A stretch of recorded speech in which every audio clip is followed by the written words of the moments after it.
I'm gonna head out to Esri's first thing this morning. Esri's is my outdoor canning kitchen / milk parlor. So this morning I'm gonna get several gallons of milk to take inside so that we can do several different, make several different products with our milk.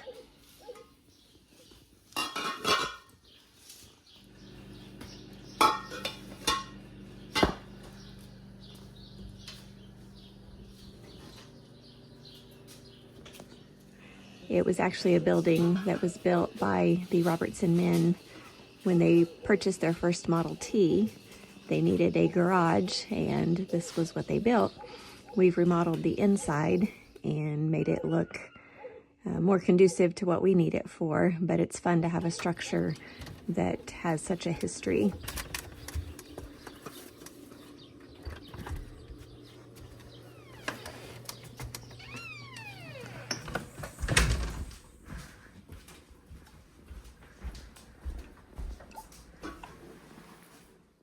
Hi, welcome back to Centennial Roots Homestead. I'm Kristen, and today we are in the kitchen and we are going to show you some recipes on what to do with all that excess milk. Now you're thinking, what excess milk? Well, if you have a homestead and you have a dairy cow, there will be excess milk from time to time. And rather than become overwhelmed by that or waste that milk, there are some simple recipes that you can do to use up a lot of it. So today, my milk cow is in milk and we have a lot of it, and so we're going to show you what to do with it. All right, so the first thing that we're going to do is we're going to go ahead and take some of this cream off of the top of the milk. Now my cow just freshened, and so she's not giving me a lot of cream yet. She's holding that back for the calf, and I'm fine with that. We do calf sharing, and so I have not even pulled the calf off for any length of time. So I'm just taking what extra is there. So you can certainly use the milk just like this. Bring it in from your milker or from having hand milked. I run it through the strainer and get it in the fridge to cool it rather quickly. And then it will separate and the cream is on the top. It's perfectly fine, and we do just shake it up and pour a glass of milk and drink it like that with all the good nutrients. But if you're wanting to make extra recipes, extra things, in this case we're going to do some butter, then I'm going to take the raw or the cream off of the top of the milk, and then we'll show you how to make butter with that. So you can use a gallon jug with the spout at the bottom and just siphon your milk off and you're left with the cream in there, or just take a simple spatula or a little ladle and just take off that top layer. Now if you get a little bit of milk in with the cream, that's perfectly fine, but I just try to, as gently as I can, until I get down to where I'm close to that milk line. And again, she's not giving me much cream. Later, as I wean the calf or separate the calf for a bit, then I'll start getting more like 1.5 inches or 2 inches of cream per each half gallon. So with each of these, I'll just strain off what I can here. If you've never had fresh, raw milk butter, you are definitely missing out. It's one of the favorites here on our homestead. Sometimes we'll even season it with some garlic or herbs or something like that. And that's fantastic over homemade sourdough biscuits.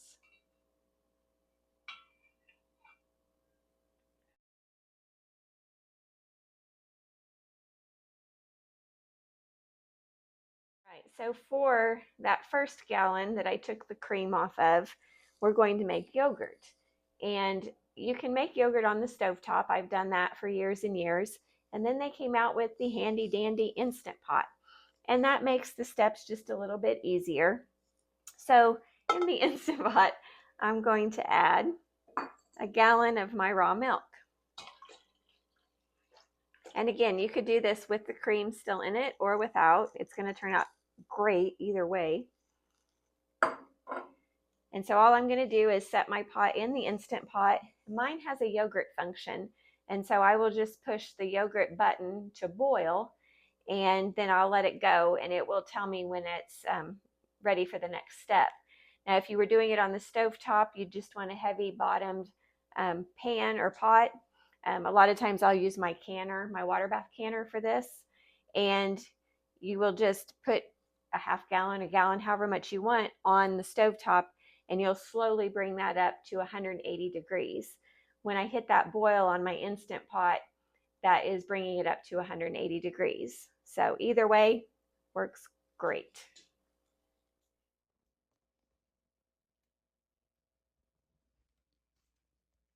Have you ever done it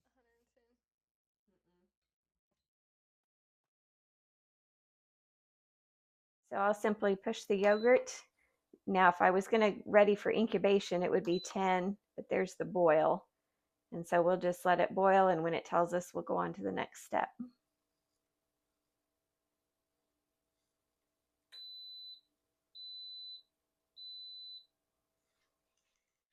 So I have made a lot of milk products through the years with raw milk, but one thing that always gets me a little bit sentimental is making butter. And I'm not sure why that's any different from any other sour cream or yogurt or anything like that, but butter takes me back in time. When we moved here to the Century Farm, I was blessed enough to find Grandma Alice's old butter churn. Now, I'm not sure any history past that other than it was hers. I'm not sure where she got it or how long she'd had it, but engraved on it, it's a daisy churn, number 10, and it is actually engraved St. Louis, Missouri. So made in the USA, St. Louis, Missouri. I need to do some research on that and find out more about it, but I just find it very neat to reminisce about her making butter in this churn. With modern technology, modern days, I usually use my KitchenAid. It just makes it so simple and so hands off.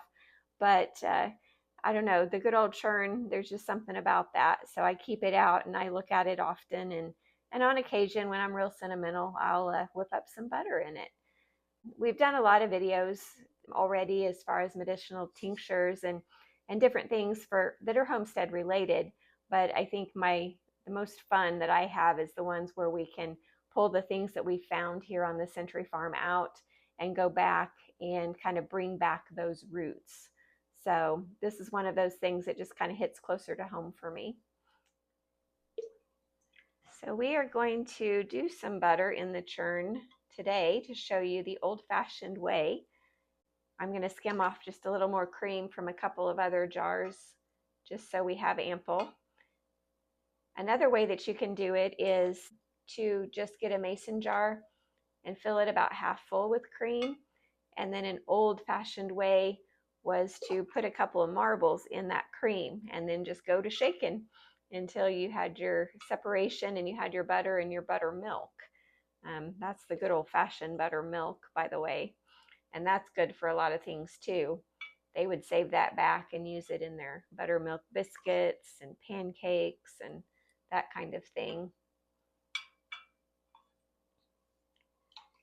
If you want a little bit more modern way of doing butter and you don't have a KitchenAid mixer, you can actually take a plastic water bottle that has the ridges on it, and that actually helps churn and will give you butter pretty quickly too by that agitation method. So just simply a 20-ounce water bottle would do the trick as well.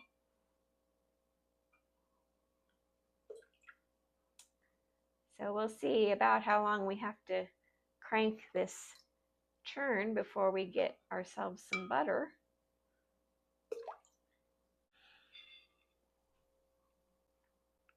That's right about 2 cups of cream.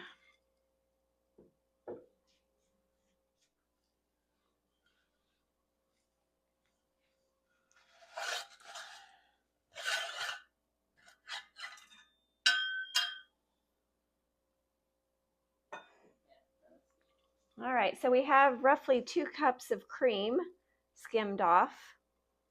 So we'll just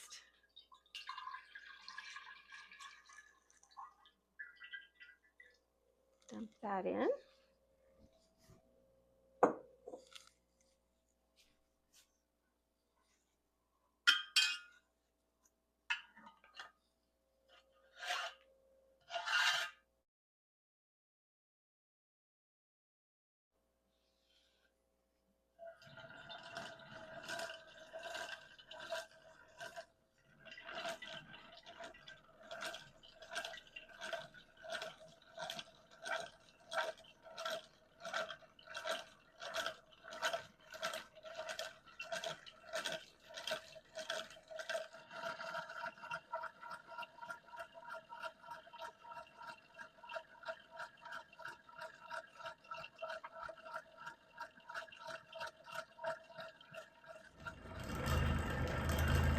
So you can see this change is developing as the milk starts to separate into the butter and the buttermilk.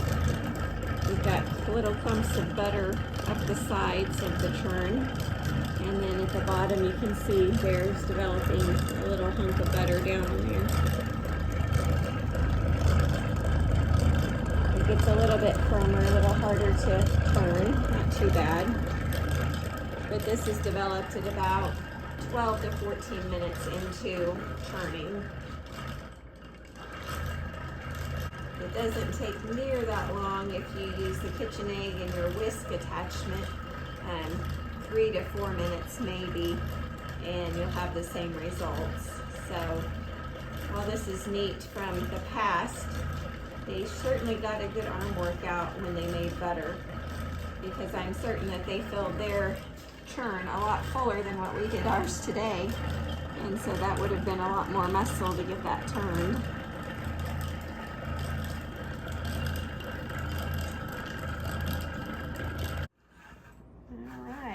So, set this over out of the way.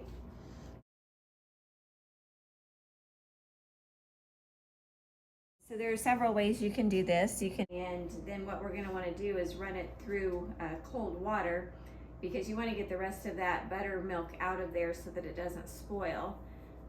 What I like to do is just use what's called a nut bag. I use this when I'm separating anything like my yogurt, when I'm wanting to drain off the whey or the butter and the buttermilk. So we'll go ahead and just dump this in.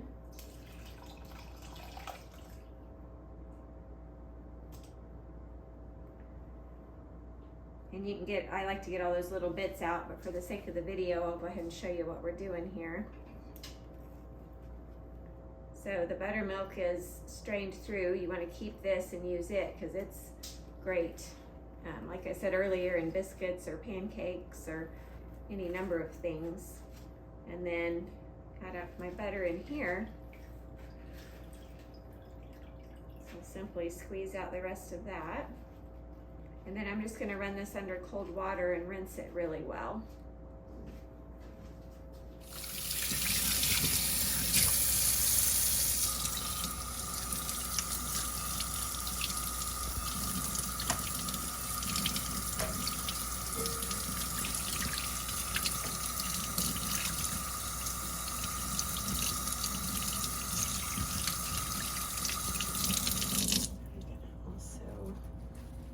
Some will do is to dip it in ice water.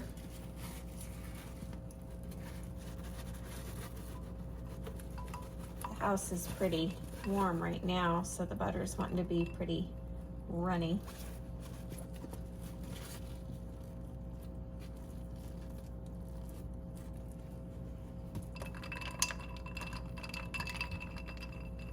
Get it all back together here. And get it firmed up there.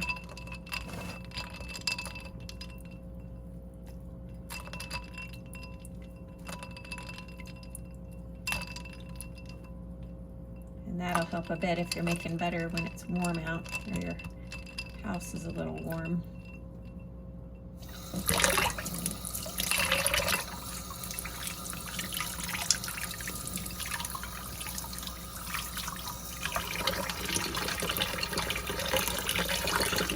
If you're using it right away, it's not a huge deal to get it completely rinsed out. But if you're going to be storing it for any length of time, you want it to stay good. And you want to rinse it until your water runs clear. Now you can just simply put that in some waxed paper. You can shape it, mold it however you want to. You can put it in the fridge if you're going to use it right away, or in the freezer if you want to store it. Sometimes I just make it into little serving sizes that I know our family will eat in a week or so. The other thing that you can do is to place it in a mold. Fancy molds online or simple molds, but something like this works well if you're going to be freezing a bunch of it, because you can stick it in that mold and then put it in the freezer. and then just pop it right out once it's frozen. And you can weigh these out, and that way you know, do you have a half a cup or a whole cup or 4 tablespoons or whatever you want. And so you can have a mold like that, and then just bring it out and put it in whatever recipe you're using and automatically know how much you've got. The one thing that I didn't do, you can, like this is just totally unsalted butter. But as you rinse it off, when you're finished rinsing it, you just add a little bit of salt to your taste, and then you've got salted butter. I'd say like the grocery store, but it's actually so much better than the grocery store. So you can see there that the juices, the water is still kind of cloudy. So ideally you continue to rinse it until that is clear. So with the churn, it took about 20 minutes to get the butter. Again, with a mixer, you're gonna look at 3 or 4 minutes and have the same results. So there's the first recipe. Go ahead and take my buttermilk and jar it up and just put it in the fridge, and then I can use it this week in a recipe.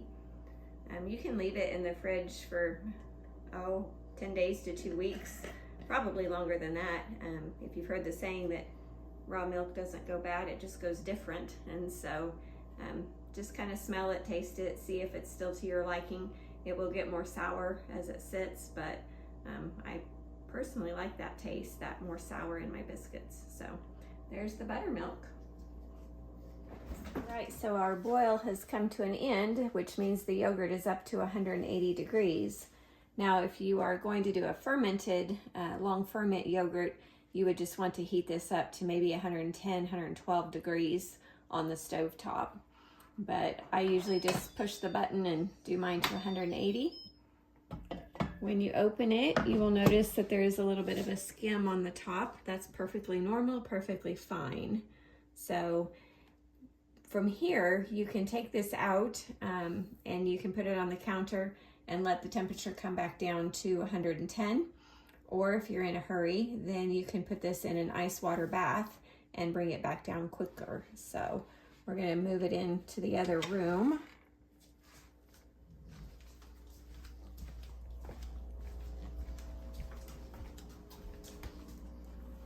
There is some thought that if you leave that little bit of paper skim on the top, that it'll make your yogurt a little bit more grainy. I've not found that to be the case, but if you want to, you can certainly skim that off. So,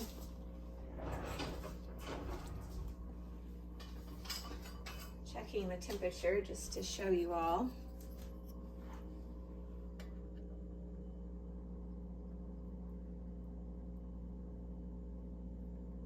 I've tested it many times to make sure that it's actually getting to the correct temperature, and it will hit right at 180. So what I generally do is just hook that over the side.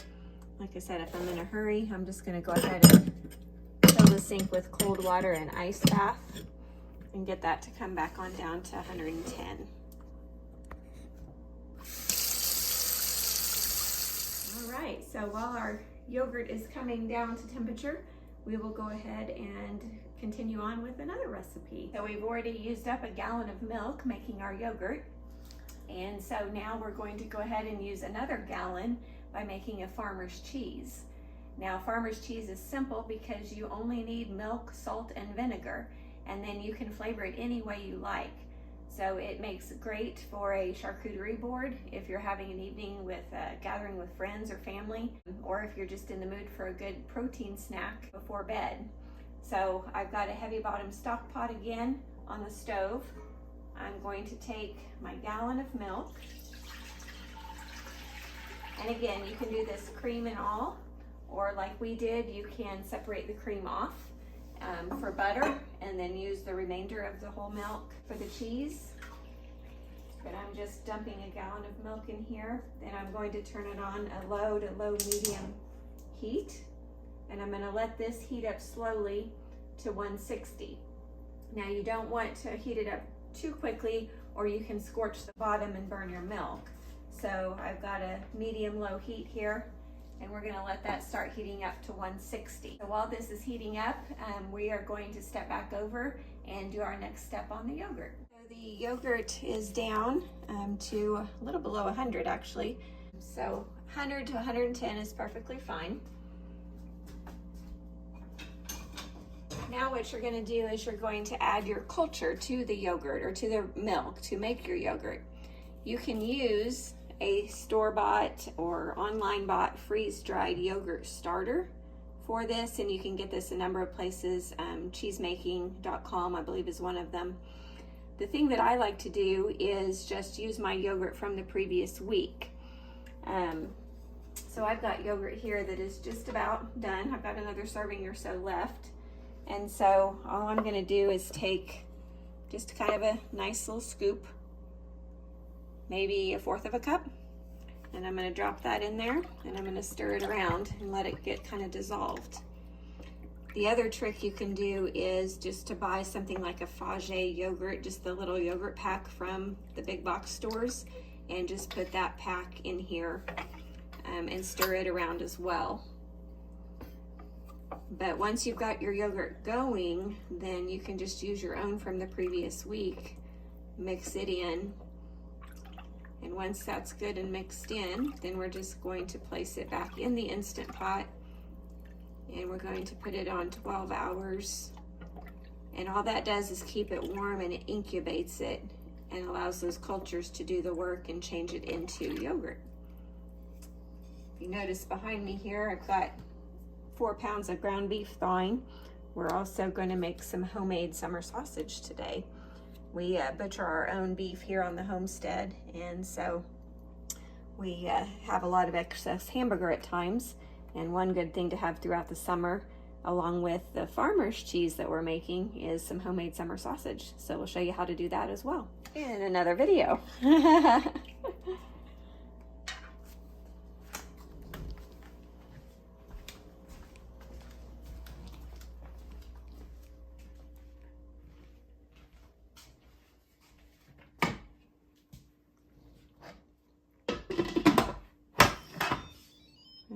So just that yogurt button again.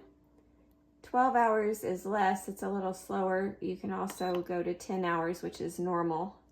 I'll do 10 hours, check it. I like my yogurt a little thicker, so sometimes I'll just reset it for another 10 hours and let it go closer to 20 to 24 hours. So that's all you do with that. Hands off, and we just let it do its thing. All right, so back to the farmer's cheese. Our temperature has reached 160. So now what I'm going to do is add 2/3 of a cup of vinegar, and you want to use white vinegar for this. You could also use lemon juice. I prefer the taste of the white vinegar.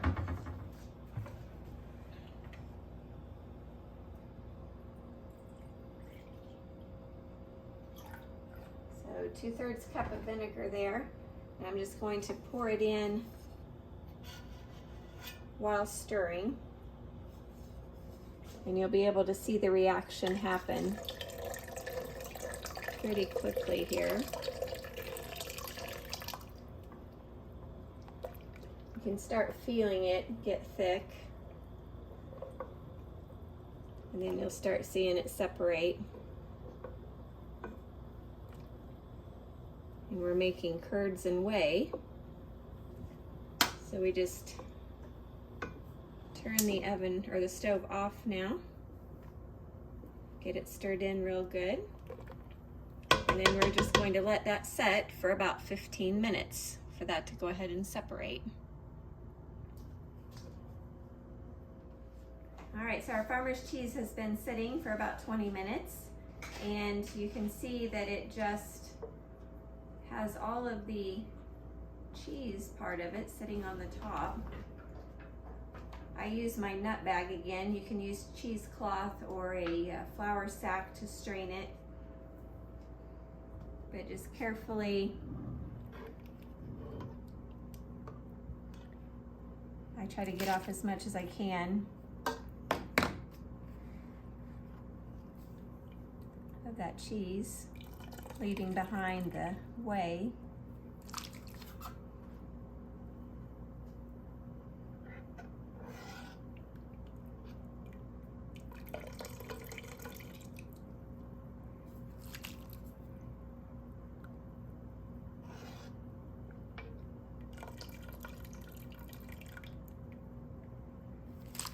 what is left here is the beginning of our farmer's cheese. You can let this drain as long as you want, depending on how thick. If you want a nice spreadable cheese, then you want to leave a little bit more of the liquid in there. If you want a firm log, then you want it to strain out for quite a while until it's got that thicker texture.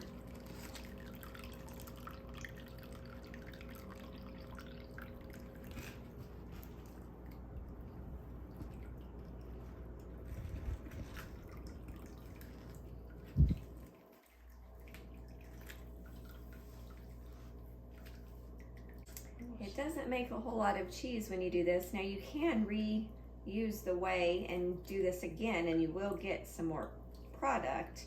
The other things you could do with the whey certainly is freeze it in ice cube trays and add it to smoothies for a good protein boost. Whey lemonade, if you've seen our whey lemonade video, that is wonderful, a nice refreshing summer drink, and that'll use up a lot of whey as well.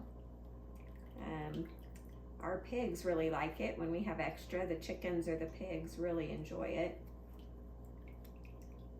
Lots of recipes. If you look online, you can find a ton of ways to use extra whey.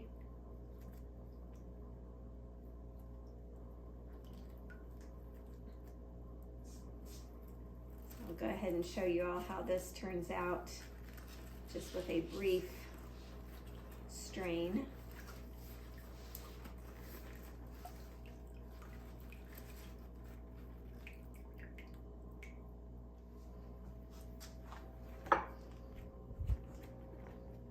I like these nut bags because the product comes out of them fairly easily, yogurt or cheese or whatever. They also are machine washable, so you can just throw them in with a load of towels or whatever and get them clean. I try to rinse them off really good before I do that though. But it's kind of nice to have something that you can wash and wear many times.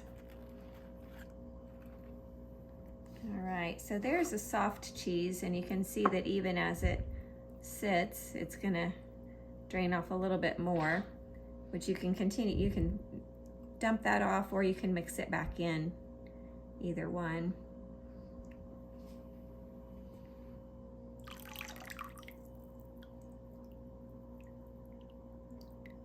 Sometimes I'll press it just a little bit. Now I like using this cheese as a ricotta replacement, or as a ricotta cheese in like lasagna. I leave it pretty moist like this, and it's easy to spread in that lasagna, and it gives it an excellent flavor. So another thing I might do with this is add some salt to it, as well as like our Centennial Roots herb mix, and it makes for a nice dippable cheese. Some crackers or chips or whatever, even put on that summer sausage that we're gonna make, and just a nice healthy snack. So go ahead and drain a little bit more and show y'all how to do that.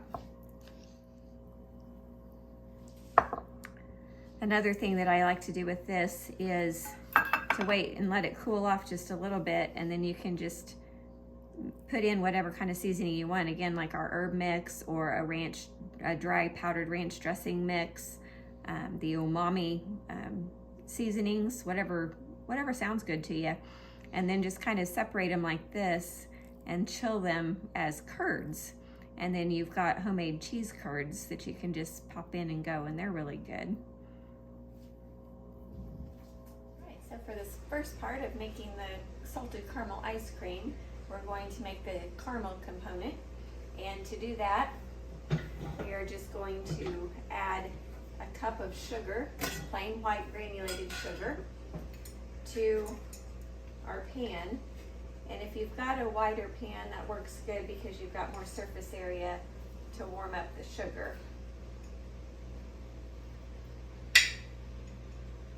So I'll get my cup of sugar here. And then to that, I'm going to add 1/4 of a cup of water.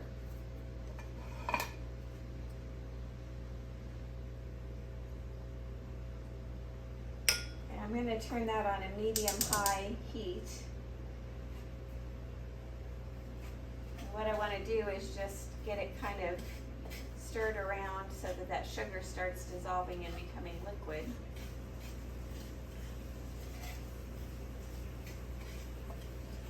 And it's fine to stir it at this point, get it incorporated, but then once it starts coming to a boil, you want to just leave it alone and let it brown, just with an occasional, maybe kind of tilt the pan back and forth if you feel like it's starting to get too dark in one area. But at first, to get it incorporated, you just mix it like this and get that sugar kind of dissolving.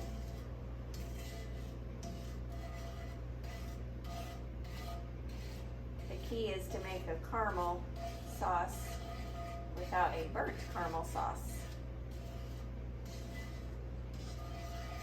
And it won't take long for this to come up and start to have some bubbles.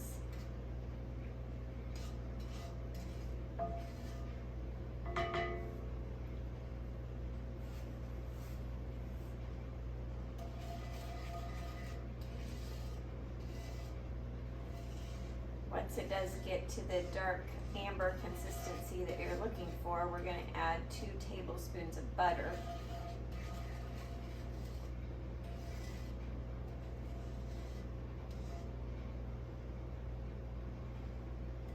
I don't know if the camera picks it up, but it's starting to get some sizzling over here on the edge. So we'll just let it do its thing here for a minute until it starts to darken. Again, if you want to kind of swirl it just a bit, that's fine.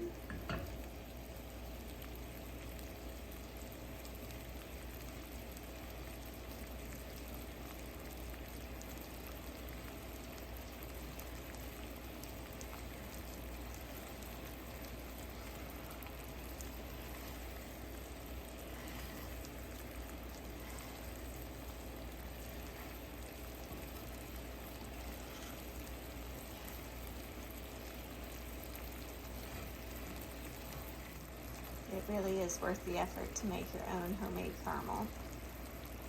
Once you've done it a few times, it kind of becomes a lot easier.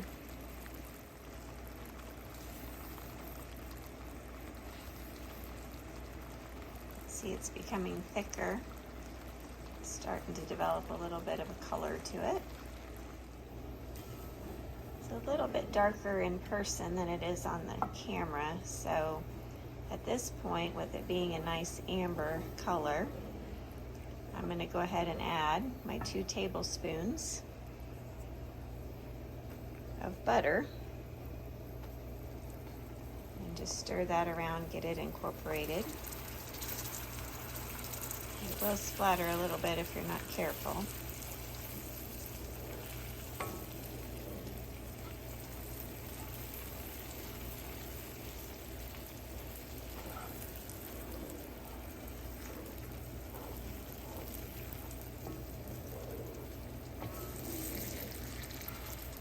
Nice, rich amber color.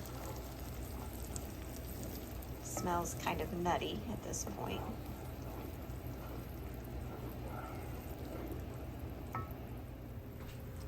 Alright, so once that butter is incorporated, I'm going to add slowly a cup of cream.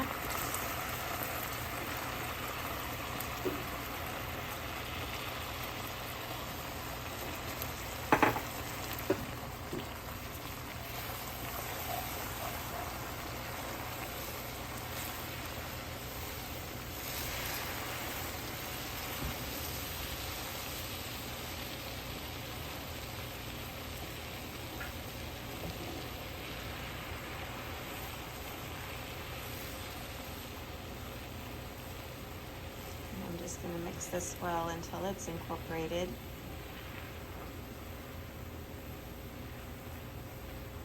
I added a teaspoon of vanilla, then transferred the caramel to a heat-safe dish, and then I'm letting that cool. I actually stuck that in the refrigerator so it'll get cooled back down for me.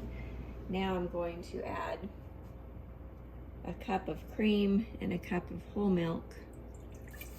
to this pan, along with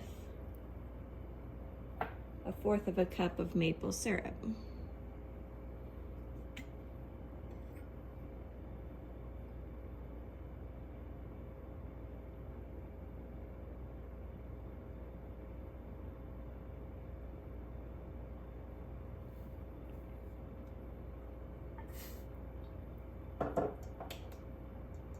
I'm going to heat it up until it's just at boiling.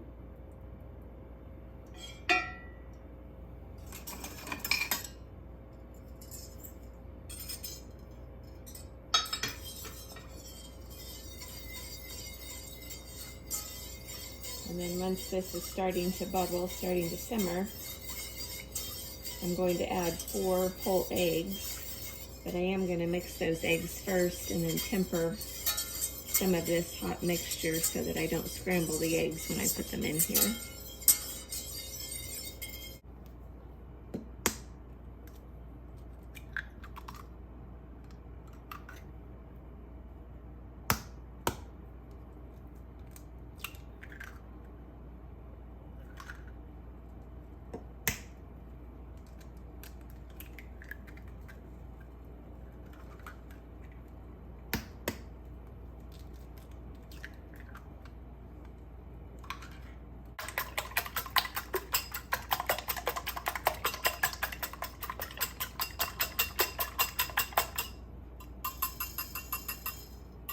Mixture starting to simmer here, so I'm just going to take some of it over to my eggs.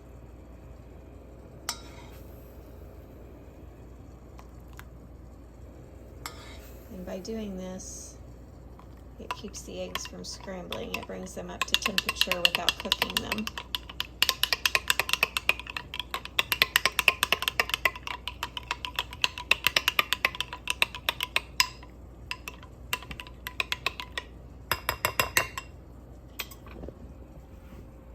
And then I'm going to go ahead and reduce my heat because that's boiling pretty good.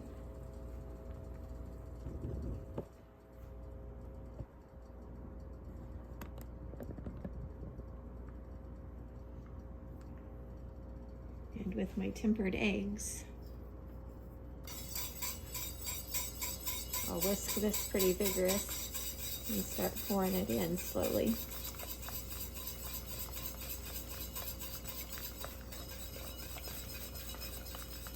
Now once this is all incorporated, it will start thickening.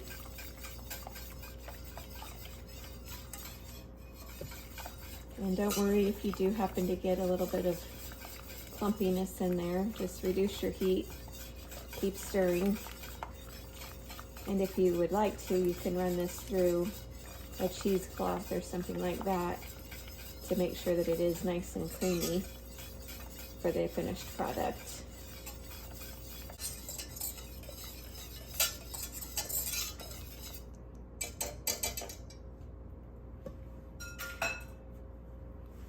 And to test to see if it is thick enough, you just want it to be sticking to the back of your wooden spoon. So we're just about there.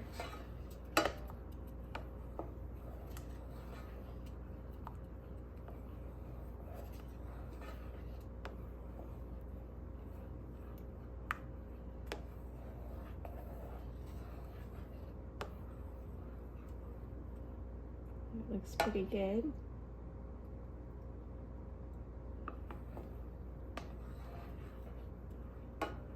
So I'm going to go ahead and remove the heat.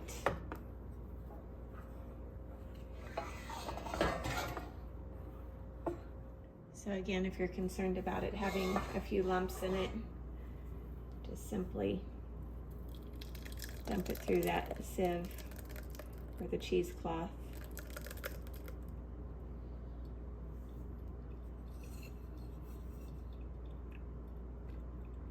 And just kind of help it down through there.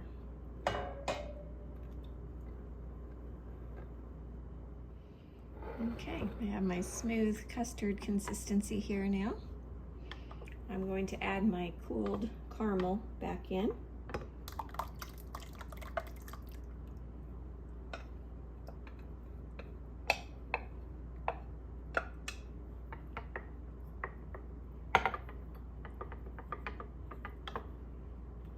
Just gonna mix all that together.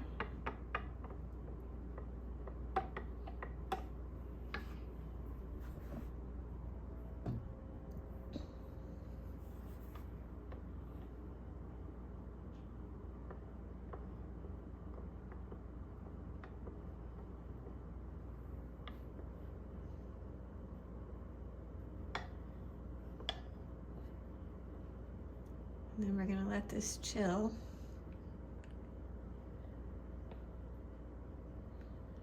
For about 3 hours. And then it will be ready to put in the ice cream maker and have caramel ice cream for dessert.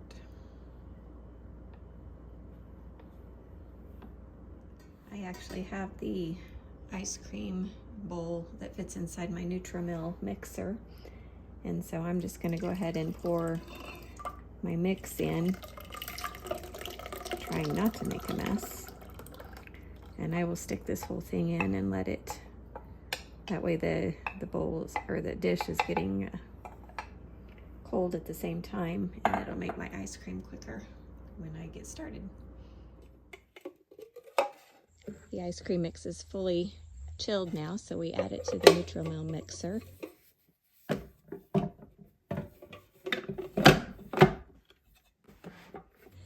And surround it with ice and ice cream salt.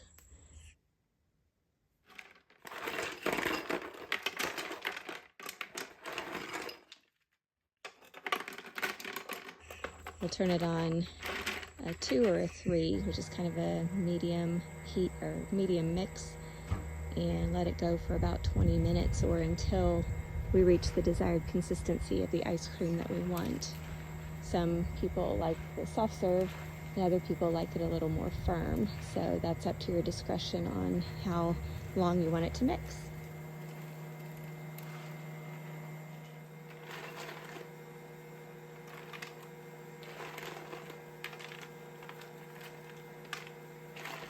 And here is the delicious homemade salted caramel ice cream. Enjoy.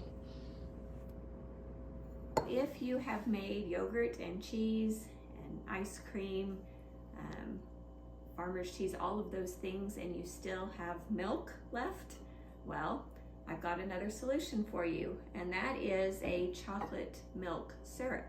Your kiddos, your husband, your family members will certainly drink lots of milk if you've got a chocolate milk syrup. So some of my favorite recipes that I use, I grab these books a lot.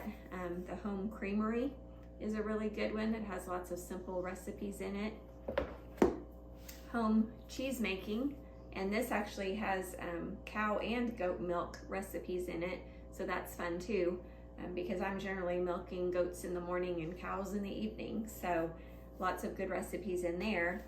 And then the Milk Cow Kitchen, which is good because it goes over all kinds of recipes, but also how to take care of a cow, what facilities you need and all that. So it's a very good general handbook. And this is where I got the recipe for the chocolate milk syrup that we're going to be making today. All right, so the only ingredients that you're going to need for this is cocoa powder, sugar, water, salt, and vanilla.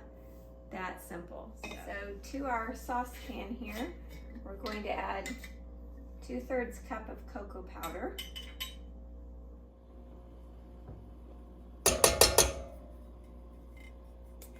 1 cup of sugar,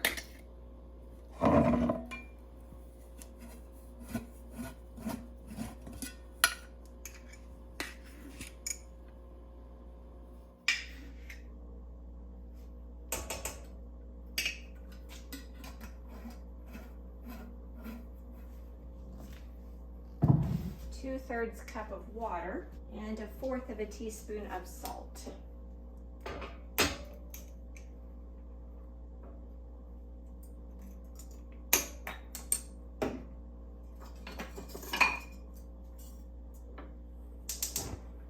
Just turn the heat on low here. So we are just going to whisk this together, bring it to a simmer over medium heat, and then we're going to let it simmer for about 3 minutes. Once that is simmered, then we'll remove it from the heat. We'll whisk in a little bit of vanilla and it will be ready to go. You can store it in a jar in the refrigerator for a couple weeks if you can make it last that long. What's amazing to me is you can make this rich, yummy syrup with only 5 ingredients compared to what you might see if you pull that chocolate syrup from the big box store. A lot more ingredients. Not that this is necessarily healthy for you, but it certainly is a step up from buying it at the store.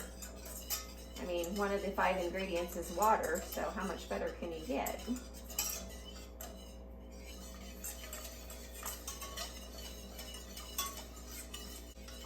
So this is coming up to a simmer.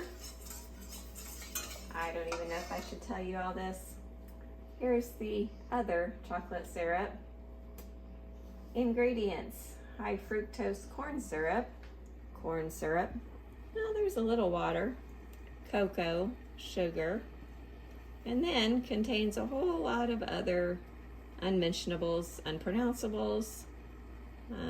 Yes, it is very good. Obviously, I have a bottle of it and don't need to, but it's about gone. I'm switching over to this full time.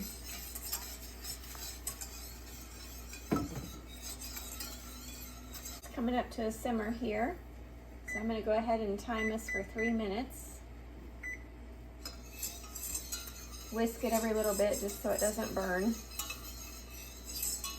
Will expand a little bit as you're cooking it, so make sure you have a little bit larger pot than you think you need. It has reduced down some, and you can feel that it's just a little bit thicker now, even at the halfway mark. Kind of see it's leaving a bit of a trace there. I can pour some of this over my frozen banana tonight and see how it tastes.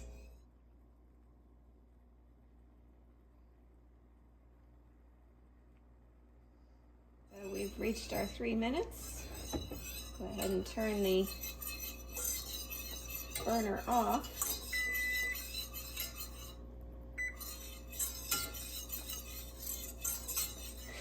Move it over off the heat a little bit. And now we're just going to add our vanilla. And if you saw our blog on homemade vanilla, it's definitely worth trying out at home yourself. So we'll just do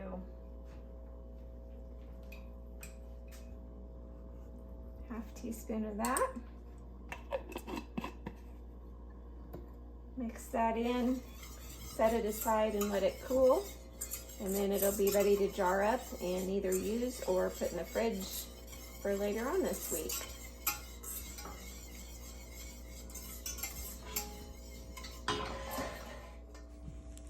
The yogurt has incubated for about 12 hours now, and so it's actually ready if you like it this consistency and want to just mix it up, add your flavorings and chill it and eat it. I do like to strain mine out a little bit, get some of the whey out for a little bit thicker consistency.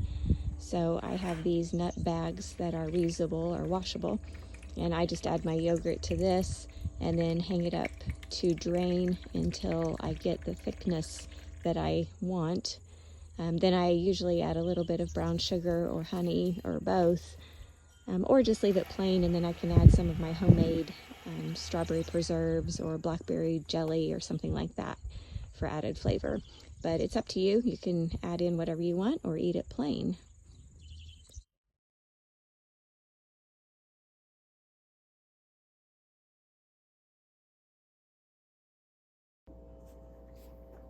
So what started out just a couple of hours ago as 3 gallons of raw milk has now turned into cheese, chocolate syrup, ice cream, yogurt.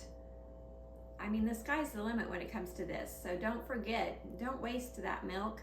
Grab a recipe, and in a couple of short hours you can have more fat butter in the freezer, and almost forgot about it. So here is the butter in the mold. Out of the mold, we've got a nice frozen pad of butter for the homemade buttermilk biscuits that you're going to make from that leftover buttermilk. So again, it's easy once you get into the rhythm. You figure out what recipes you and your family enjoy, then just keep those handy and use up that fresh milk. Thanks for stopping by, guys. We'll see you next time.